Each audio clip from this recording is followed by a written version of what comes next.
இப்போ வந்து அதாவது நடிகர் விஜய் பி டீம் பாஜக சொல்லி முதல்வர் திருமாவளவன் எல்லாருமே இன்னைக்கு ட்ரெண்டிங்கா பேசக்கூடிய ஒரு நிலைப்பாடு இருக்கு. இதை பாஜக உங்களுக்கு என்ன நிலைப்பாடு இருக்கு? நம்ம ஒரு விஷயத்தை புரிஞ்சுக்கிறோம். இந்த பி டீம் ஏ டீம்ல இருந்து வெளியே வர வேண்டிய நேரம் இன்னைக்கு நமக்கு எல்லாருக்குமே வந்துருச்சு.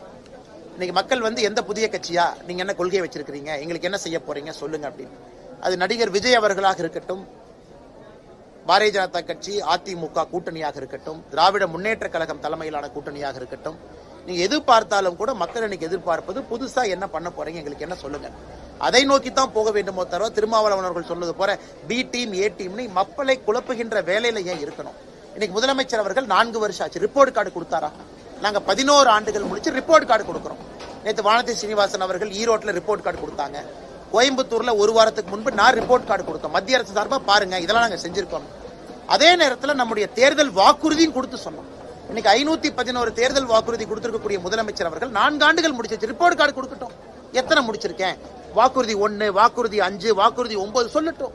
அதை விட்டு B team A team election நேரத்தில் பேசினாங்கன்னா மக்கள் என்ன நினைப்பாங்க? ஓ, அப்ப நீங்க வேலையே செய்யல, மக்களை குழப்புவதற்காக இன்னும் நீங்க பி டீம் ஏ டீம் பேசுறீங்கன்னா மக்கள் நினைப்பாங்க. ஆனா ஏன்னா ரொம்ப அரசியல் கேள்விக்குள்ள போலினா நிறைய அரசியல் சாராத தலைவர்கள் நம்மளோட இருக்கிறாங்க. நான் ஒரு அரசியல் கேள்வி எடுத்து ஏதாச்சும் ஒருத்தர் அட்டாக் பண்ணும்போது இவங்களுக்கு அது அன்கம்ஃபர்டபுளா இருக்கும். அதனால இன்னொரு பிரஸ் மீட்ல நம்ம நிறைய கேள்விகள் பேசுவாங்க. எதுங்கண்ணா நிலைப்பாடு முற்றிலும் மாறுபட்ட நிலைப்பாடுங்கண்ணா. ஏற்கனவே பாரதிய ஜனதா கட்சியை பொறுத்தவரை நம்ம கொள்கை உங்களுக்கு தெரியும். டிவிகேவை பொறுத்த வரைக்கும் அவங்க கொள்கை தெரியும். தேர்தல் வர வர வர வர எல்லா கட்சிகளும் இன்னும் தங்களுடைய கொள்கையை தெளிவுபடுத்தத்தான் போறாங்க. அதனால் என்னை பொறுத்தவரை முதலிருந்து நான் சொல்வதுங்கன்னா, ஒரு கூட்டணியும் பொருந்தக்கூடிய கூட்டணி, பொருந்தா கூட்டணி இரண்டையும் நம்ம பார்க்கணும். கொள்கை எதிரி யாருன்னு நம்ம பார்க்கணும். டிவிகேவை பொறுத்த வரைக்கும் எங்களுக்கு மேல பிஜேபி எதிரி, கீழே டிஎம்கே எதிரின்னு சொல்லி அவங்க அரசியல் பண்றாங்க. இதெல்லாம் மக்கள் மன்றத்தில் நம்ம வச்சிருவோம். எந்த கூட்டணியும் இன்னும் முழுமையடையாம இருக்கு. பாட்டாளி மக்கள் கட்சி பேசிட்டு இருக்காங்க, தேமுதிக ஜனவரியில சொல்றோங்கிறாங்க.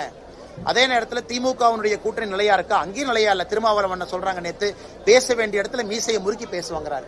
சோ எப்ப பேசுவாரு நாங்களும் காத்திருக்கிறோம். அதனால எந்த கூட்டணியுமே முழுமையாக முடிவடையாத நிலைமையில இன்னும் கொஞ்சம் பொறுமையாக இருப்பதுதான் சரிங்க.